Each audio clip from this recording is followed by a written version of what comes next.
ஸ்ரீமதே ராமானுஜாய நமஹா. மணிவண்ணன். பெரியாழ்வார் திருப்பல்லாண்டு தொடங்கும் போதே மல்லாண்டு தின்தோள் மணிவண்ணா என்று எம்பெருமானை விളിக்கிறார். அதற்கு உரையாசிரியர் சுவாமி பெரியவாச்சான் பிள்ளை, நீலமணி போன்ற திருமேனி நிறம் கொண்டவன் எம்பெருமான்.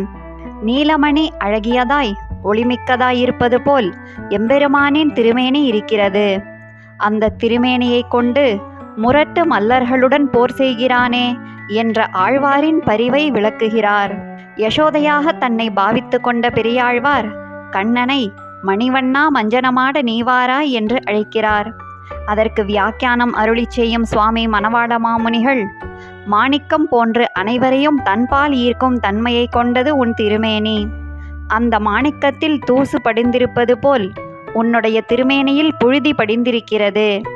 அந்த தூசி போம்படி நீராட வா என்று யசோதை பாவனையில் ஆழ்வார் கண்ணனை நீராட அழைப்பதாக விளக்குகிறார்.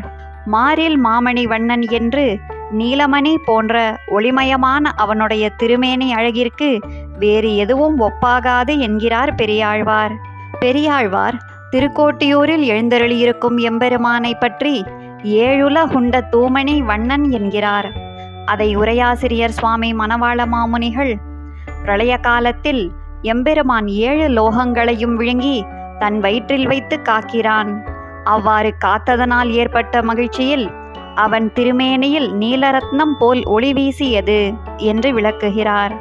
பெரியாழ்வாரின் திருமகளான ஆண்டாள் திருப்பாவையில் மாலே மணிவண்ணா என்று கண்ணனை அழைக்கிறாள்.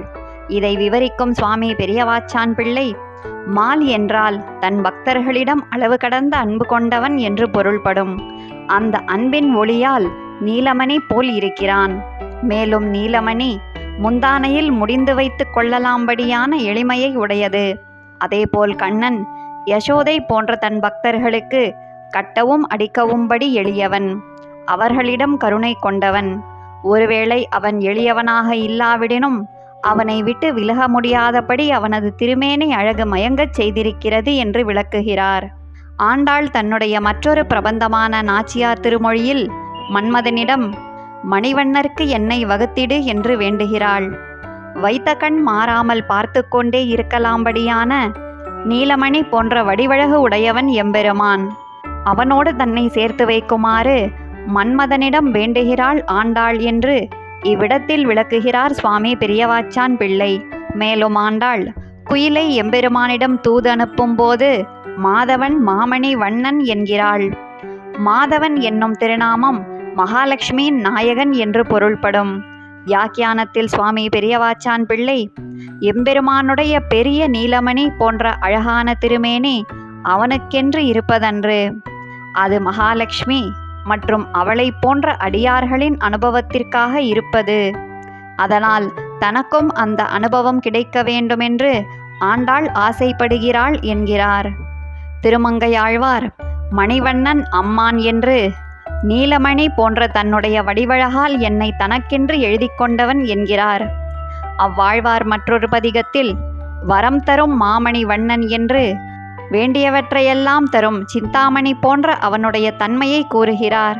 மாமணி வண்ணரை நாம் மறவோம் என்று நாயகி பாவனையில் திருமங்கையாழ்வார் அவனை மறக்க விடாதபடி அவனது திருமேனி அழகு செய்கிறது என்கிறார். மாலவன் மாமணி வண்ணன் என்னுமிடத்தில் அவன் மிகவும் உயர்ந்தவன் என்று அவனை விட்டு விலக நினைத்தாலும் மேல் விழுந்து பெற வேண்டும்படி அவனுடைய நீலரத்னம் போன்ற திருமேனி இருக்கிறது என்கிறார். மேலும் அவர் மாவாய் கீண்ட மணிவண்ணன் என்று எம்பெருமானை குறிப்பிடுகிறார். இதை உரையாசிரியர் சுவாமி பெரியவாச்சான் பிள்ளை, கண்ணனை கொல்வதற்காக கம்சனால் ஏவப்பட்டவன் கொக்கு வடிவில் வந்த பகாசுரன் ஆவான். அந்த அசுரனை வாயை பிளந்து கொன்றான் கண்ணன். இவ்வாறு விரோதிகளை அழிக்கும் வல்லமை படைத்தவன் அவன்.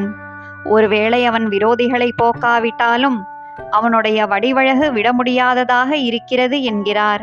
கஞ்சனும் துஞ்ச வென்ற மணிவண்ணன் என்னுமிடத்தில் கம்சன் என்ற விரோதியை அழித்ததால் அவன் திருமேனியில் நீலமணி போன்ற ஒளி ஏற்பட்டது என்கிறார். சிறிய திருமடலில் திருமங்கையாழ்வார் நாராயணா ஓ மணிவண்ணா என்று கூறுகிறார். அதற்கு வியாக்கியானம் அருளி செய்த சுவாமி பெரியவாச்சான் பிள்ளை, தாகத்தோடு இருப்பவர்களுக்கு தண்ணீர் போன்றது எம்பெருமானின் திருமேனி. அந்த திருமேனியை அனுபவிக்க விருப்பம் கொண்டவர்களுக்கு அதை கொடுப்பவன் எம்பெருமான் என்று விளக்குகிறார். நாயகி பாவனையில் திருமங்கையாழ்வார் மணிவண்ணன் என்று அவனுடைய பிரிவு தாங்காமல் பரகால நாயகி மடலெடுக்கும்படியான அழகை உடையவன் என்கிறார். பொய்கையாழ்வார் அவனை கண்டவர்களின் கண்ணுக்கு இனிமையை ஏற்படுத்தும் நீலமணி போன்ற பரிசுத்தமான திருமேனியை உடையவனாதலால் அவனை நிழல்மணி வண்ணன் என்கிறார். பூதத்தாழ்வார் அவனை கண்டவர்களுக்கு குளிர்ச்சியை ஏற்படுத்தும் திருமேனியை கொண்டவன் என்று மேகமணி வண்ணன் என்கிறார். பேயாழ்வார் திருமேனியை பார்ப்பவர்களின் துன்பத்தை போக்கும் அழகிய திருமேனி கொண்டவன் என்பதனால் திருமாமணிவண்ணன் என்கிறார். திருமழிசையாழ்வார் நன்மணி வண்ணன் என்று நீலரத்னம் நிறத்திலும் தன்மையிலும் மதிப்பிலும் எவ்வாறு உயர்ந்ததோ அதேபோல் எம்பெருமான் அழகிலும் குணங்களிலும் மதிப்பிலும் அனைவரைக் காட்டிலும் உயர்ந்தவன் என்று எம்பெருமானுக்கும் நீல மாணிக்கத்திற்கும் உள்ள ஒப்புமையை கூறுகிறார். நம்மாழ்வார் வானார் சோதி மணிவண்ணா என்று பரமபதத்தில் எழுந்தருளியிருக்கும் எம்பெருமானை பற்றி கூறுகிறார். ஆழ்வாரின் இவ்வார்த்தையை விளக்கும் உரையாசிரியர் சுவாமி நம்பிள்ளை, ஒரு குப்பியில் வைத்த மாணிக்கத்தின் ஒளி குப்பியினுள் அடங்காமல் வெளியே ஒளிவிடுவது போல் வைகுந்தத்தையும் கடந்து ஒளிவீசும் திருமேனியை உடையவன் என்கிறார். மேலும் நம்மாழ்வார் நீலமணி போன்ற தன்னுடைய திருமேனியை காட்டி எம்பெருமான் என்னை தனக்கு அடிமையாக்கிக் கொண்டான், அதனால் அவன் நன்மையை செய்யும் தந்தையாவான் என்று மணிவண்ணன் எந்தை என்கிறார். வைகுந்தநாதன் ஆழ்வாருடன் கலக்கிறான். அப்போது எம்பெருமான் தன்னை அணைத்தபோது அவனுடைய திருமேனி குளிர்ந்திருந்ததால் வைகுந்தா மணிவண்ணனே என்கிறார். மைப்படிந்த கருத்த நீலரத்னம் போல் தேஜசூடைய அவன் திருமேனியை பற்றி மைத்தோய் சோதி மணிவண்ணா என்கிறார். ஒளிமணி வண்ணனையே என்று நம்மாழ்வார் எம்பெருமானின் திருமேனி தனித்துவம் வாய்ந்தது என்கிறார். திருமணி வண்ணன் என்று நம்மாழ்வார் கூறியதை சுவாமி நம்பிள்ளை அடியார்களின் தியானத்திற்கு விஷயமாகும் மங்களகரமான திருமேனியை உடையவன் என்றும் மாணிக்கம் போன்ற ஒளியால் அடியார்களின் துன்பத்தை போக்கும் திருமேனியை உடையவன் என்றும் விளக்குகிறார்.